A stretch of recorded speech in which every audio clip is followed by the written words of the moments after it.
Saudara, salah seorang staf Universitas Islam Negeri Alauddin Makassar berinisial M dikabarkan meninggal dunia karena syok disebut terkait dengan kasus uang palsu.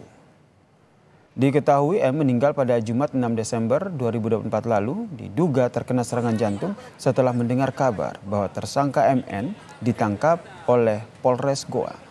M diduga syok dengan penangkapan para tersangka. Kapolres Goa AKBP Ronald Simanjuntak pun menyebut pihak dari polisi tidak akan melakukan tindakan perkara terhadap M. Kasusnya juga kan belum kita naikkan sebagai tersangka. Belum.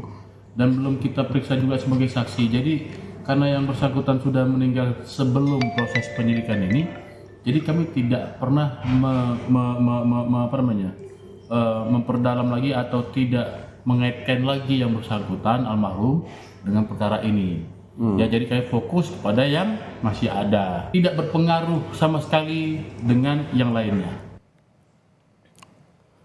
Sebelumnya, saudara, polisi berhasil membongkar praktik produksi uang palsu yang melibatkan petinggi kampus UIN Alauddin Makassar, saudara. Ada 17 orang yang ditahan karena diduga terlibat dalam kasus ini.